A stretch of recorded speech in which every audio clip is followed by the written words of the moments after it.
참 예수님, 오늘은 부활 제2주일, 곧 하느님의 자비 주일입니다.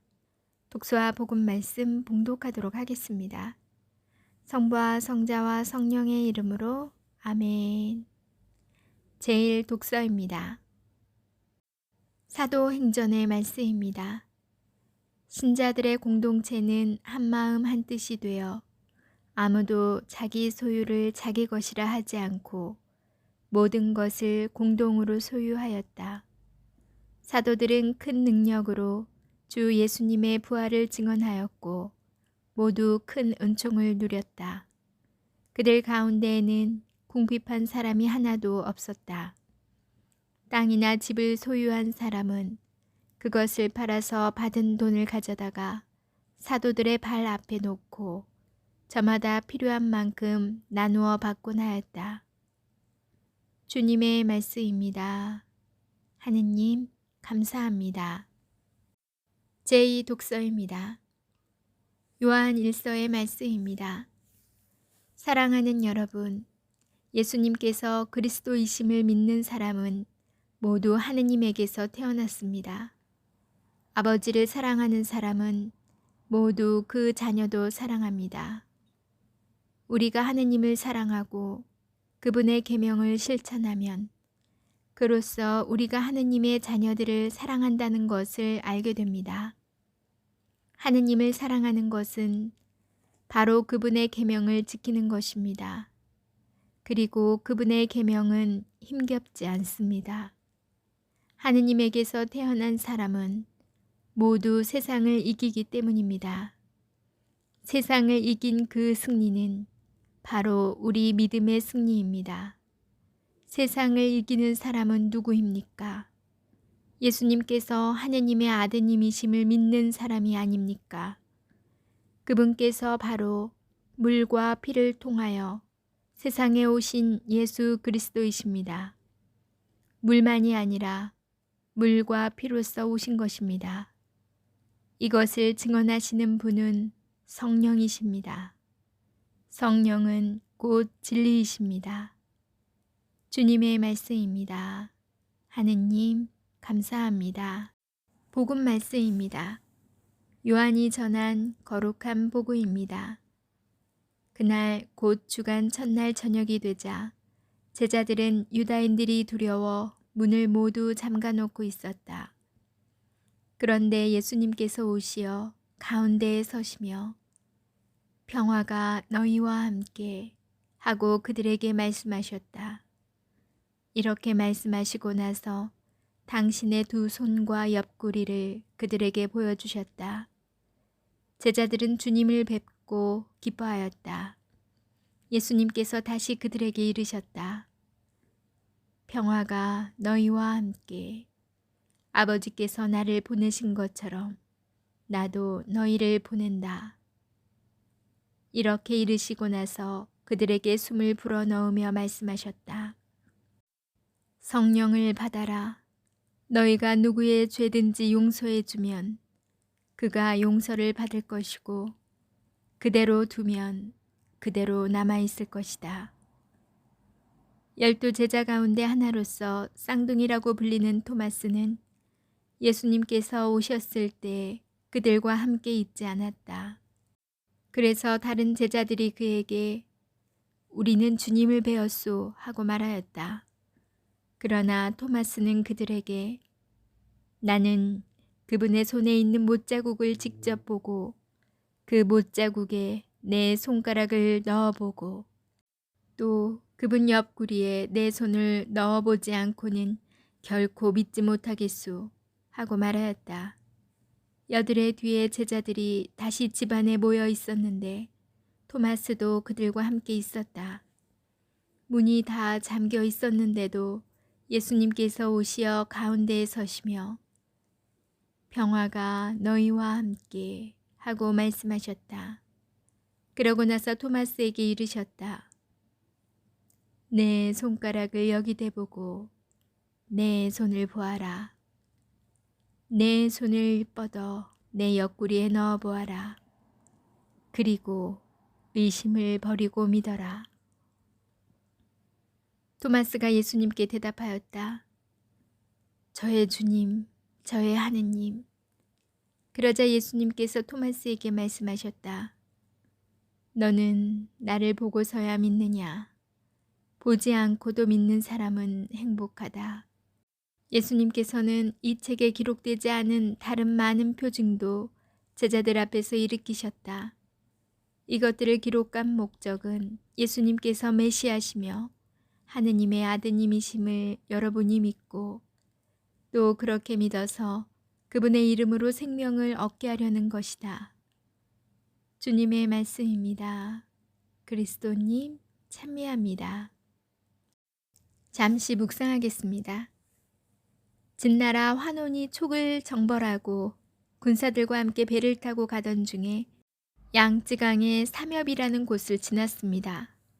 그곳을 지나면서 한 병사가 새끼 원숭이 한 마리를 잡아왔는데 그 어미 원숭이가 환혼이 탄 배를 쫓아 배결이를 슬피 울며 뒤쫓아오는 것이었습니다.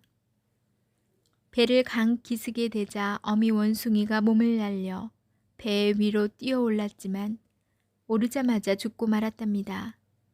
병사들이 하도 이상하여 죽은 원숭이의 배를 가르자 창자가 토막토막 끊어져 있었다고 합니다. 이토록 창자가 끊어질 만큼 자식을 잃은 슬픔이 컸던 것입니다. 오늘은 하느님의 자비주일입니다. 자비는 크게 사랑하고 가엾게 여김으로 성경에서는 가엾이 여기다로 자주 표현됩니다. 가엾이 여기다는 그리스어로 스플랑크 니조마니인데 5장 6부 곧 창자 등을 뜻하는 단어에서 파생된 말입니다. 그래서 자비는 애 끊는 마음, 단장의 슬픔이라고 말할 수 있습니다. 이 자비의 마음을 아주 잘 나타내는 예수님의 가르침이 있습니다. 착한 사마리아인의 이야기에서 강도를 만나 초주검이 된 사람을 보고 가던 길을 멈추고 그를 살피는 사마리아인의 마음입니다. 또 되찾은 아들의 이야기에서 유산을 다 탕진해버리고 굶어 죽게 되어 힘없이 돌아오는 작은 아들을 멀리서 발견하고는 한숨에 달려가 아들의 목을 껴안고 입맞추는 아버지의 마음입니다. 프란치스코 교황께서는 칙서 자비의 얼굴에서 다음과 같이 말씀하십니다. 예수님께서는 당신의 말씀과 행동, 당신의 온 인격으로 하느님의 자비하심을 드러내십니다. 자비는 하느님과 사람을 이어주는 길이 되어 우리가 죄인임에도 영원히 사랑받으리라는 희망을 품게 해줍니다. 우리가 먼저 자비를 입었으므로 우리도 자비를 베풀어야 합니다. 주님께서는 무엇보다도 심판하지 말고 단죄하지 말고 용서하고 자신을 내어주라고 요청하십니다. 행복하여라, 자비로운 사람들. 그들은 자비를 입을 것이다. 아멘. 성부와 성자와 성령의 이름으로 아멘. 오늘은 하느님의 자비 주일입니다. 성요한 바오로 2세 교황은 대희년인 2000년 부활 제2주일에 하느님의 자비에 대한 신심이 대단하였던 폴란드 출신의 파우스티나 수녀를 시성하였습니다. 그 자리에서 교황은 모든 그리스도인에게 특별히 하느님의 자비를 기를 것을 당부하였습니다. 이에 따라 교회는 2001년부터 해마다 부활 제2주일을 하느님의 자비주일로 지내고 있습니다. 외아드님 예수 그리스도의 탄생과 죽음과 부활로 우리를 구원해 주신 하느님의 크나큰 자비에 감사드리고자 하는 것입니다. 제 폰 유튜브에 가톨릭 평화방송에서 만든 성 김대건 안드레아 신부님의 일생을 다룬 드라마가 이렇게 올라오더라고요. 그래서 제 막내와 그거를 오늘 2편을 봤어요. 3편까지 뜨더라고요. 지금 한참 방영 중인지 예전에 했던 건지 잘 모르겠어요. 제가 TV를 안 봐가지고 요즘 그냥 유튜브 보고 삽니다. TV하고도 이제 제가 워낙 인제 저희 집은 TV가 없어서 컴퓨터로만 있고 뭐 그냥 모니터만 있고 뭐 그냥 그래요. 그래서 TV가 없어서 TV를 잘 모르겠는데 그냥 유튜브 보고 아니면 제가 뭐 또 궁금한 게 있으면 방송국 채널에 들어가서 보면 되니까 이제 TV라는 게 필요가 없어진 것 같아요. 아무튼 인제 그 드라마를 봤는데 물론 인제 약간 극적인 장면을 위해서 연출된 것도 있겠지만 큰 맥락은 맞는 것 같더라고요. 그래서 아이돌하고도 함께 보기에도 너무 좋아요.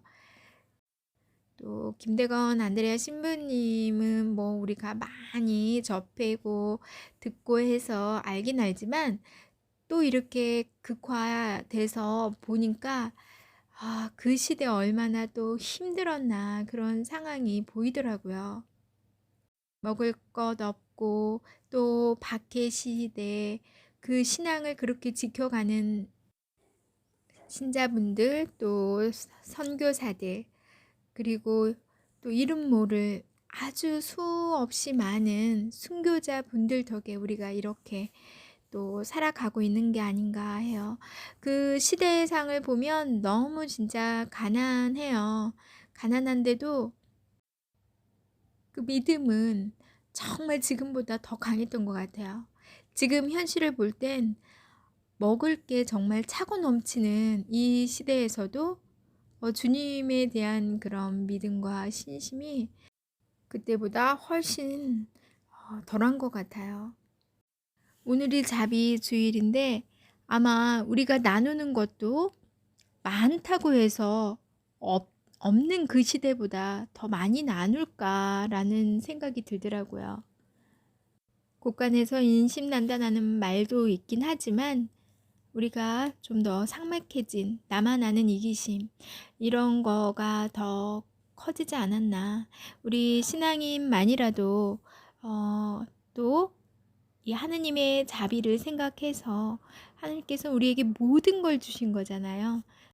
그걸 알지만 우리는 어느 순간 이렇게 들여다보면 뭐 이렇게 아끼고 움켜쥐고 하는 게 있는 것 같아요. 저만 그런가요? 여러분은 잘 나누시죠? 그래서 좀 더 하느님의 그 자비로운 마음을 닮아야겠다라는 생각이 들었습니다. 남은 주일도 은총 가득한 시간 되시고요. 저는 내일 다시 만날게요.